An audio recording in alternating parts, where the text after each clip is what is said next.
Before we start today's show, we want to invite you to stick around at the end of the episode to enjoy a preview of a new podcast that premieres on July 14th.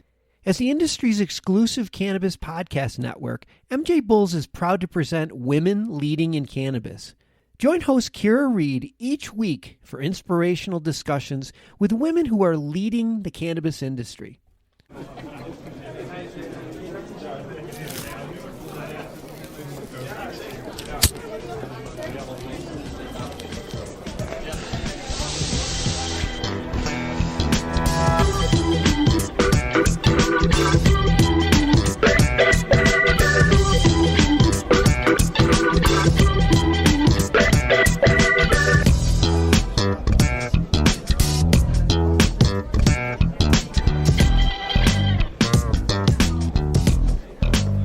Hello, everybody, and welcome to the Deadhead Cannabis Show.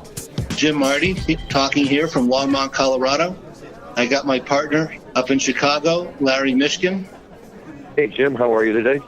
Very good. How's the weather in Chicago? Actually, very, very nice. It had gotten cold, but it's clear and sunny, so we're all happy about that.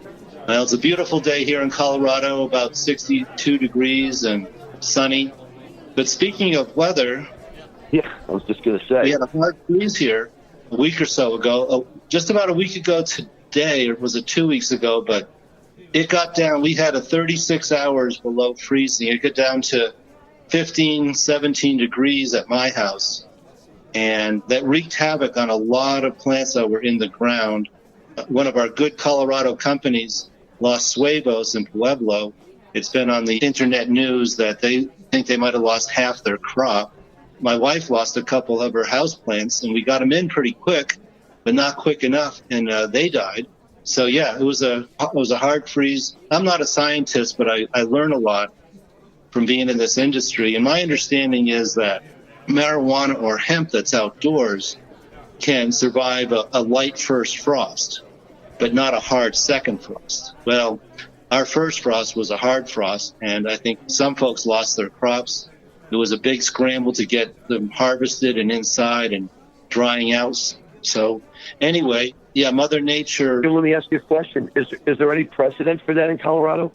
Has this happened before with early winters coming in? And Oh, yeah. I mean, in Colorado, it can snow in any month of the year. You can get snow in July or August up in the mountains. But what you're talking about, I saw on the news that at 2 o'clock in the afternoon, it was 80 degrees, and by drive-home time at 5 or 6 o'clock, it was snowing. Yes. Yeah, we had a very drastic temperature change. My buddy was up in the mountains with a short-sleeve shirt on fishing, drove down the Poudre Canyon, and he said on his way down the Poudre Canyon, the temperature outside his car dropped 60 degrees. Amazing. Yep. That's an accepted risk of cultivating outdoors in Colorado, huh? Yes. Yeah. I talked to a lot of our clients, and most of them got their plants harvested and inside because, it's okay to bring them inside wet as long as you get them hung upside and drying very quickly in a secure dry room. Because if you leave them outside for very long, they will just turn into green mush that is just useless to anybody. Yep. There's a lot of risk in this business. I talk about risk all the time with our clients, and I'm sure you do too, Larry. Sure. What are they saying about the impact of that on the supply and pricing?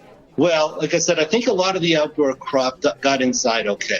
However, we are seeing, and this is very good news for our clients, we're seeing a very nice uptick in prices. A year ago, as the outdoor harvest came in, we were down to about $800 a pound at wholesale, $750 at wholesale. A lot of people were going under. A year later, our wholesale pounds are at $1,800 to $2,000. So over $1,000 increase, over 100% increase in price. And we're starting to see some of those bargains around Denver go away. The $75 and $99 ounces are giving way to now, if you shop around for a bargain, you can find an ounce for $150, but those are getting a little more rare too.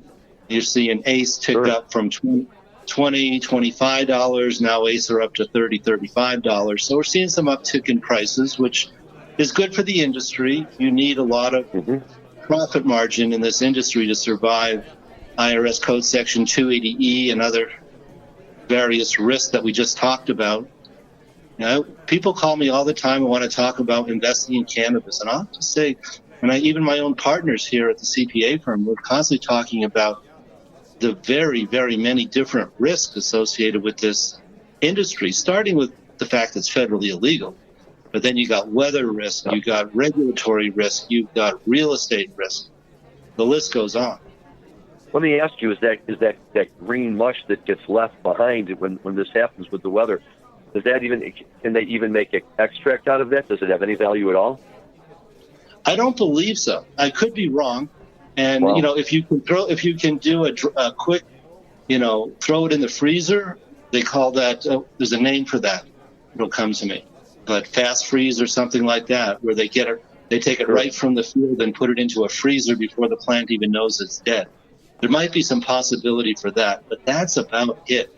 Like I said, I think you're pretty well screwed if your crop freezes. So Right. Wow. now we jump right into the cannabis.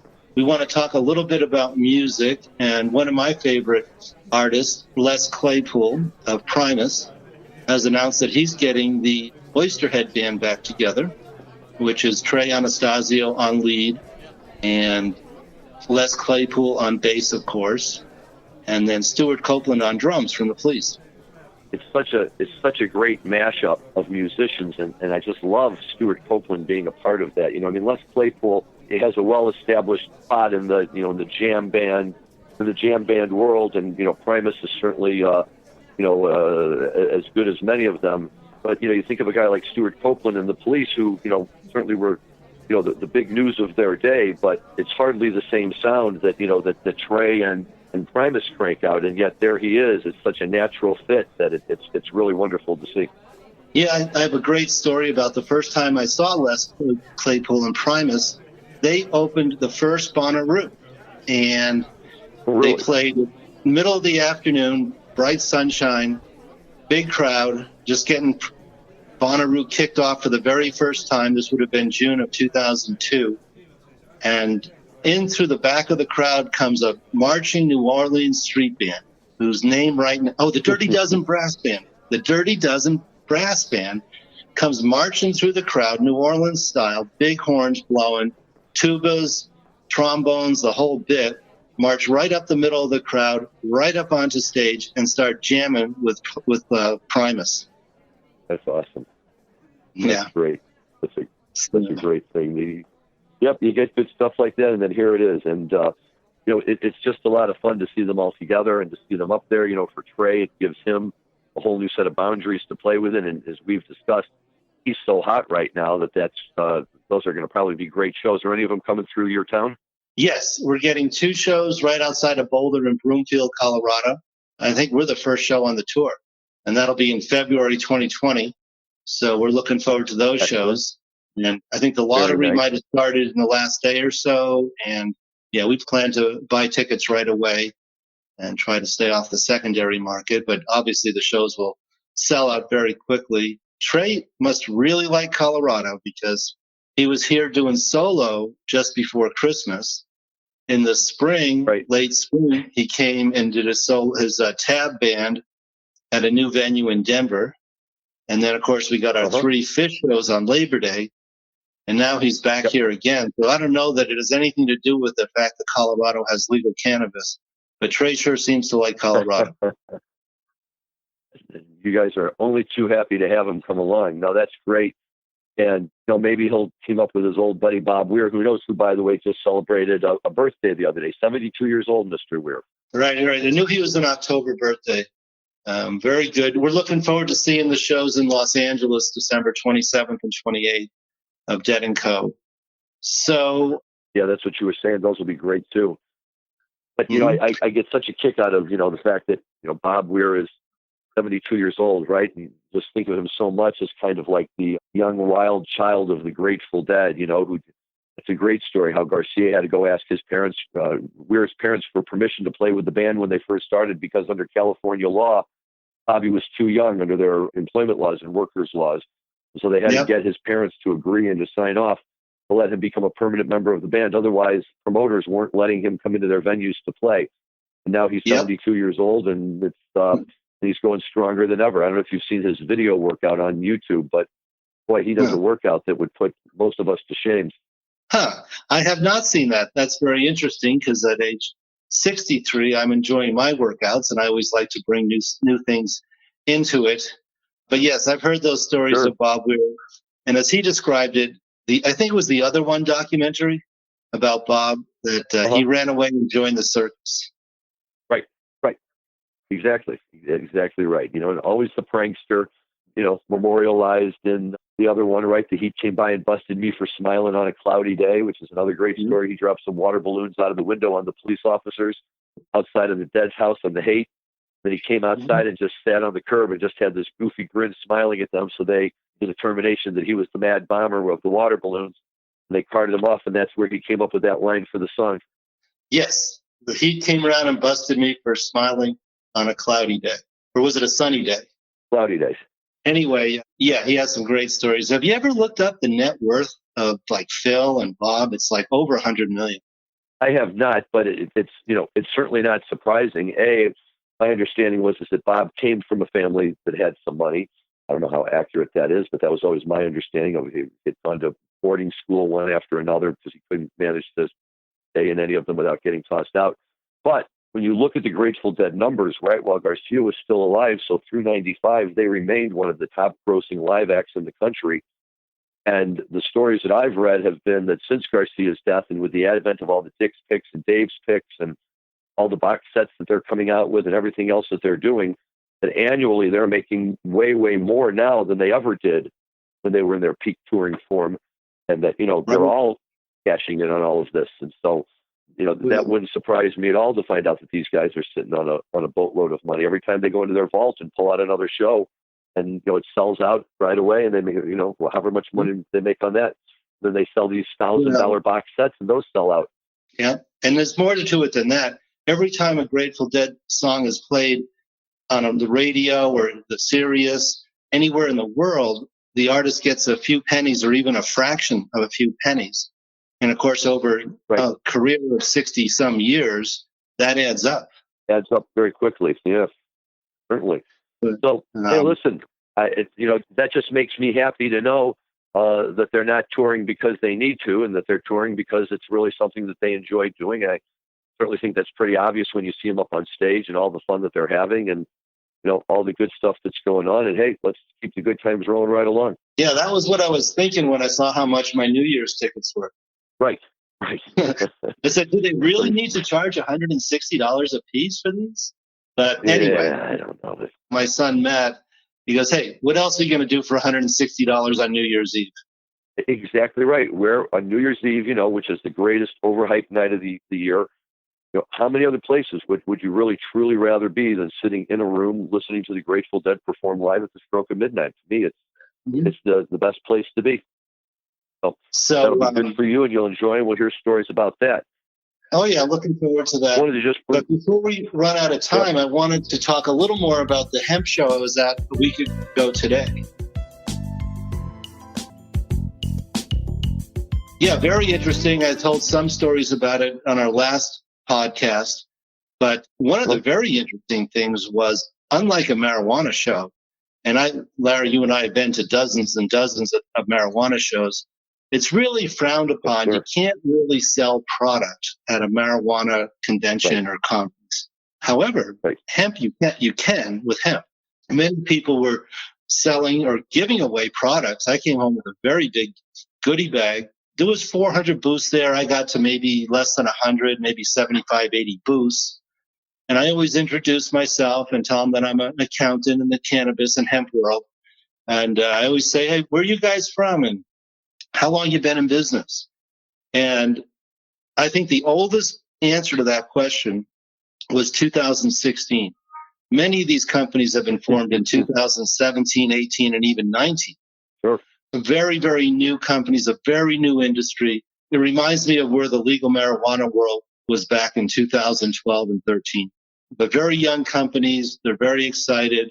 But I got a lot of good products. I got some Stormy Daniels smokable hemp. That's great. And I'm here to tell you, it definitely does not get you high. I tried.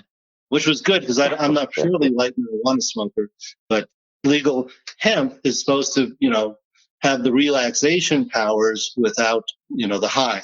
And so I did sample some of that Stormy Daniels before bed, and it didn't get me high because I read my book for a little while, and I'm definitely not high. But I did sleep good that night. So, maybe there is something to this hemp CBD business.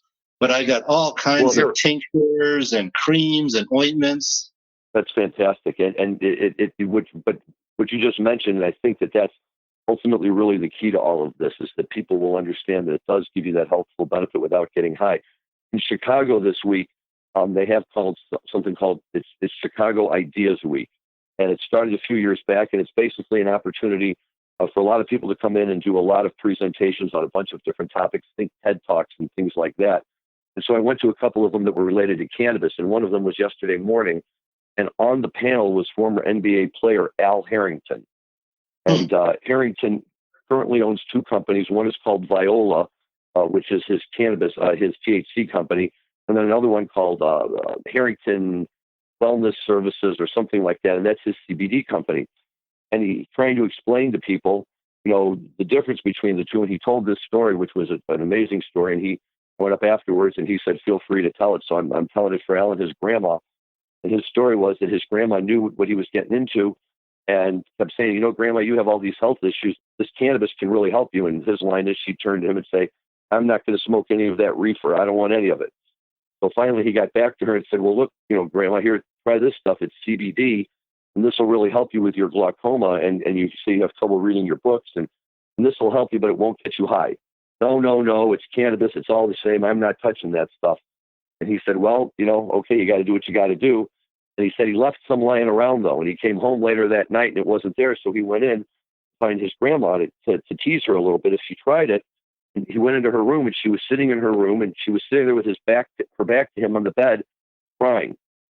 And he walked up to her and he said, Grandma, what's wrong?" And she said, "Nothing's wrong. I tried that CBD that you left on the first floor of the house." And he said, "Yeah." And she said, "For the first time in years, my eyes are not hurting me, and I can read my Bible. So I'm crying with tears of joy that my prayers have been answered, and I can read my Bible without it hurting my eyes." Oh, that's a great story. That's a great story. Heard that story. I was like, this is one that has to be told. So I have people in my world who are older, late 60s and 70s, little old ladies who sit there and smoke their vape pen and swear by it for their sore neck and their sore knee. I've said it before and I'll say it again. Hemp CBD is going to be 10 times or more the size of the legal cannabis industry. Walking around that conference last week, I could feel the energy, and I've just said to myself, another multi-billion-dollar industry kicking off here. It is, and I'll tell you, it's going to come online. It's going to take a little while. I was talking with you and with our producer, Dan, before the show started. Today was one of those days where you get a little victory in the big war. I have a client here in town who 2 weeks ago called me to let me know that 2 packages of CBD products that had been sent to him so that he could sell here in his store in Chicago, had been sent to him from Washington State, had been confiscated by UPS at their distribution place here in Chicago, and it was ultimately confiscated by the Chicago Police Department. And I spent the better part of 2 weeks on the phone with an officer from the Chicago Police Department and with an attorney from his legal department, sending them over all of the information on the 2018 Farm Bill. This is all legal. They called me back to say, "Sorry, counselor, you haven't been straight with us. We tested it, and it tested positive for THC. Of course it does, because it's industrial hemp, so it can have 0.3%. Called me back with one other question. Apparently they did some more testing, and they called me yesterday, Jim, and they said, "Drive on down here. You can have the package." And I said, "Really?" Drove down there today. The only thing they were concerned about was it was a 40-pound package. Would I be able to carry it out to my car? I said, "If you guys are giving it to me, we'll find a way to get it out to the car." So, the good news is we were able to get the product back for the client. The unfortunate part, as the client was quick to point out, was, he did get his entire product back, but it cost him, another $2,000 in legal fees by the time we got done with everything to get it for him, which is true. And the only thing I could say in response to that is I've got people who pay a lot more than that to try to get product back, and they're not successful. So, right, when you get anything back these days from the law enforcement, it's almost a tacit admission by them that, oops, they made a mistake. Although I will say I'm not here to bust the Chicago police. They were very professional about it and worked with me, and we were able to get it resolved. No, that's great. Great stories. So, it was good news all the way around. Happy about that. Well, tell us more about what's going on in Chicago and Illinois, because we're literally weeks away from the first legal adult use joint being sold. Well, you're right, and it's fascinating. There's been a lot of conferences. In fact, there's a big, huge conference tomorrow sponsored by the Chicago Reader. I'm going to be doing a presentation at that about what to expect in 2020 with respect to cannabis law and what's going on. It's going to be huge, but it's going to have problems, and the problems are going to be that we're just not going to have enough dispensaries on day one. The medical dispensaries are out there currently doing the things that they need to do to get their dual-use license for their current existing medical dispensary and their plus one additional dispensary. But the last time I checked, only about 10 of those licenses had been issued right now. So that's not a whole lot. I suspect between now and January 1, maybe we'll get another 20 or 30 who will get their act together and get it done. That's not going to be a whole lot of dispensaries for a state of this size when we get to that point. Part of the problem that some of these people have been having is that they're currently operating medical dispensaries in communities that have now voted to opt out of the adult use program. So the big news is that these people who own these dispensaries and by law should be able to convert their existing dispensary into an adult use plus medical are now losing that opportunity because where they're located, those communities, you can keep your medical open, but you can't convert it to adult use, not in our community. And I'm suspecting that we're going to start seeing a lot of pushback on that very soon because people are losing out on a huge investment opportunity, by having set up their medical shop and now being told at the end that they can't convert it over to an adult use, more profitable model. Wow. Well, while you were talking, I have pictures in my head of lines around the block of people with big, heavy, warm coats and their breath being all condensation as they're standing there in line stamping their feet.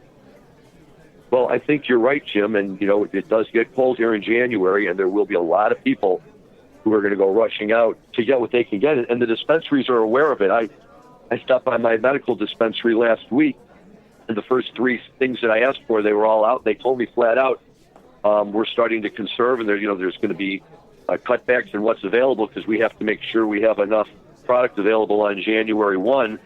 They're getting pushback from that because the medical patients are complaining and saying, hey, look, you can do whatever you want on the adult use side, but there better be medical marijuana available for the people who really need the medical marijuana. So it's going to be very interesting to see how all of this plays out. But yes, I suspect for those of you outside of Chicago who turn on your TVs on January 2nd, you can almost bet that you will see some reporter out there freezing as well, standing with a group of people singing songs and clapping their hands and jumping up and down to stay warm, waiting to get into an adult use dispensary. Yeah. Well, look at Massachusetts. They've had their cultivation for adult use up for a couple of years, and to this day you cannot buy the legal maximum, which I think is an ounce. The most you can buy is a quarter ounce, and they just limit you based on their own supply being so weak. A lot of places you can buy 2/8 and that's it, even though the legal limit's a full ounce. So, yeah, we've seen it before, supply not keeping up with demand. Even in Colorado, we've seen prices been ticking up. And a year ago, wholesale was about $800 a pound, and it's back to about $1,800 a pound. And the price of eighths and quarters are ticking up, but in a lot of the bargains that you would see around Denver with $75 and $99 ounces at retail at the dispensary have now given way to where your bargain ounces are now more like $150. So, yeah, we're seeing a price uptick here in Colorado as well. So, but the bottom line is that everything is moving forward. People are getting their applications worked out and getting ready to turn them all in. They're due by January 2nd at the latest. And then it's not going to get any easier, for those of us helping everyone, because 5 days later on January 7th, the applications for craft cultivation and processing are going to be issued, and we'll be diving right into those. Great, yeah. And I think we've seen this quote-unquote vape pen crisis kind of peak, and now is rolling back some. There hasn't been as much in the news. We had clients who were very, very worried about e-cigarette ban completely, and that's given way to more just a ban on flavored tobacco products. Yeah. What's your take on where we're at? That's interesting. I agree with you, and I think that it's like anything else, right? That we always see the initial hysteria wave, and then when everybody sits down and takes a more measured look and approach to what's going on, they can step in and they can make changes, right? From afar, the easy answers seem to be get rid of all of the flavored tobaccos. I'm not a fan of tobacco, and I don't smoke it myself, but certainly there are a lot of people that do. A lot of people made the argument that, hey, I'm an adult and I enjoy smoking a flavored tobacco. Don't take that away from me just because you can't regulate what doesn't get sold to children. So it's going to be a very, very interesting thing to watch how that whole vaping issue plays out, because it's going to play out a little bit differently, I think, on the tobacco level than it is on the THC level. Well, as they say, politics makes strange bedfellows. So on this issue, Yes, we see the marijuana industry and the tobacco industry seem to be in alignment and holding hands. Well, like I said, interesting how we'll play. This could even be the final nudge the federal government makes, because you're approaching half of all cannabis consumption, and especially if you throw in CBD, probably even more, being taken by people through e-cigarettes as opposed to smoking flower. As you've heard me say on past podcasts, I'm a big fan of reasonable regulation. People are putting these substances in their body. There should be some accountability as to what is in those vape pens. And, I'd like to also get conclusive evidence that they actually cause these deaths. But I think those answers will come over time. Regulation. Maybe it will be the final nudge that the federal government say, look, I guess we really need to get into this, since we got tens and tens of millions of people vaping, that maybe we do have the federal government does have a role to play here. So, I think we're coming towards the end of our time slot. Larry, what else you got? Boy, I think that's about everything. We were talking about the Grateful Dead. I suppose we should give a belated 2 days birthday shout out. What we did to Bob Weir and his turning 72, and we've got Oysterhead covered for today. I think we covered it all, Jim. Yep. So not sure what we'll talk about on the next show, but there's always plenty in the news for us to talk about. Yeah, I'm going to look up still floating around out there. Next week, I'll have a little bit more of a list of who the bands were at the first Bonnaroo. It was very historic, and I'll tell you some Bonnaroo stories of how I would go there. As soon as school got out, we'd head for Tennessee, me and my then 14-year-old, who's now 31, and tell you some of the stories of how it was his idea to go and some of the adventures that we had there. We ended up going to the first 8 Bonnaroos, I think, together. So I'll have to tell you some stories. Fun activity. I haven't introduced the subject, but I was, for 8 years in my 40s, I was a rock and roll photojournalist for our local paper. So for many years at Bonnaroo, I would be getting a press pass. So I'll tell you more about that on the next show. And the other thing that I'd like to throw out there for our listeners to think about is, I know that you and I have been talking off to the side about some possible changes or expansion of the IRS and their use of Section 280E. So if you're up for it, I'd like to dive into that in the next show as well. Yep. And for me in my world, that's not really big news. We're up to our eyeballs in all kinds of audits, not just federal, but state and local. So, I'll look forward to talking about that and some of the things that my firm does to, we call it 280E mitigation. I'll talk a little bit about that next week and maybe put a plug in for a class I'm teaching on 280E mitigation. Excellent. Very good. Well, pleasure as always, Jim. Enjoy your weekend and have fun in Denver. All right. You too. Look forward to seeing you soon. You got it. Thanks, everybody.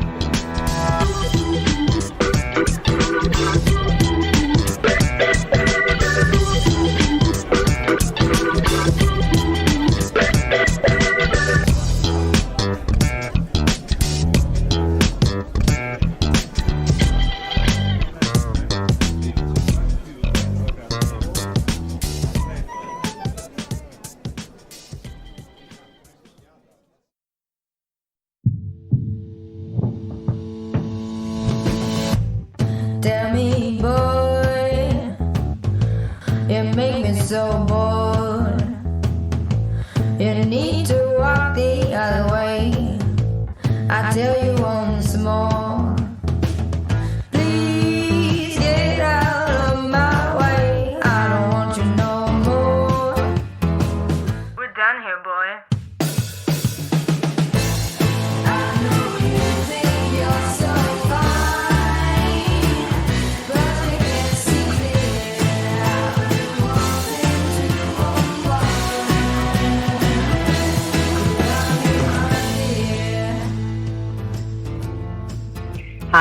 My name is Kira Reed, and I'd like to invite you to be inspired by the women who are leading in the cannabis industry.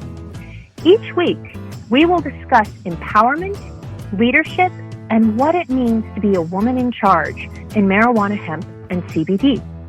As the founder of the Women Empowered in Cannabis community, I have had the great pleasure to get to know many brilliant and talented women who are CEOs, executives, politicians, advocates, and community leaders that are focused on creating a cannabis economy that is just, fair, and equal. We'll learn how these women make decisions, how they navigate a predominantly male industry, and what they're doing to level the playing field for women. I hope you'll join us.